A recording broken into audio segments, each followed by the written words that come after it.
Today, we'll see that what is the photoelectric effect.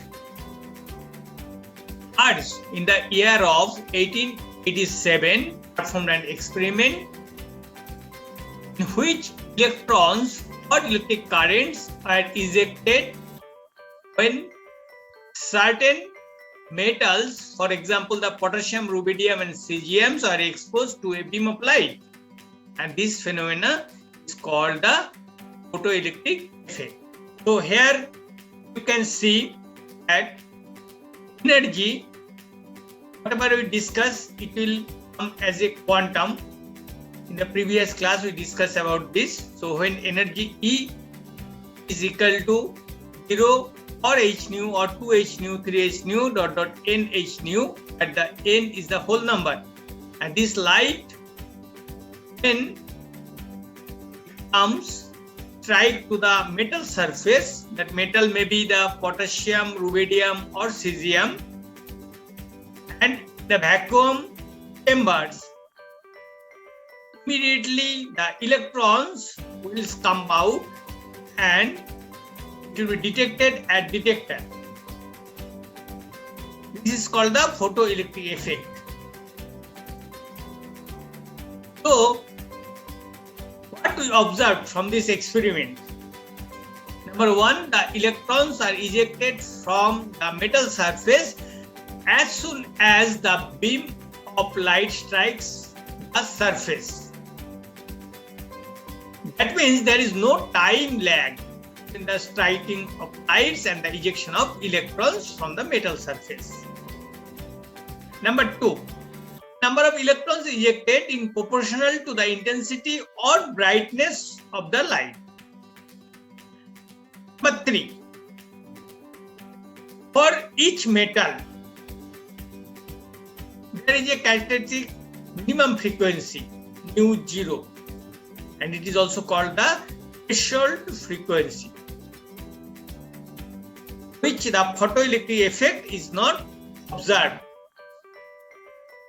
And at a frequency higher than this threshold frequency, that means nu, when is the greater than the nu 0, then the ejected electron comes out from the surface with certain kinetic energy, and the kinetic energy of these electrons increase with the increase of the frequency of the light, that is nu. With the increase of the value of the nu, that kinetic energy also will increase. And these all results cannot be explained by the law of the classical physics. So, according to law of classical physics, we know the energy content of a beam of light depends upon the brightness of the light.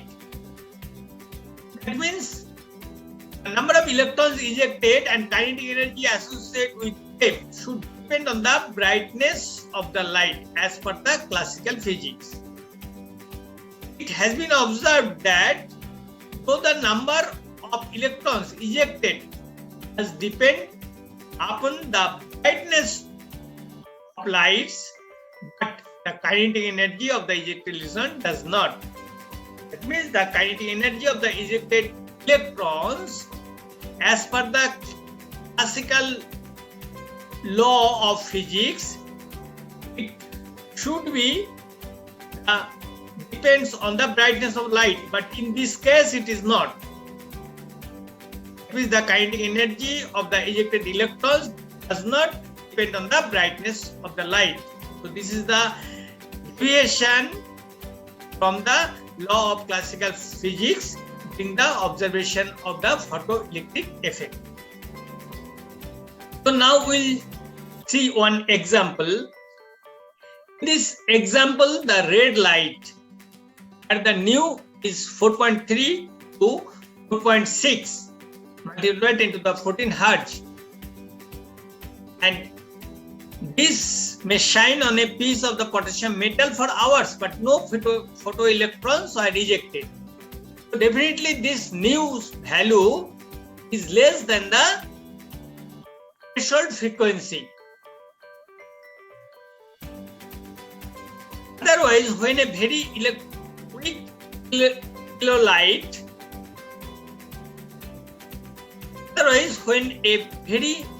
electrolyte, the nu is equal to 5.1 to 5.2 multiplied by 10 to the 14 Hertz.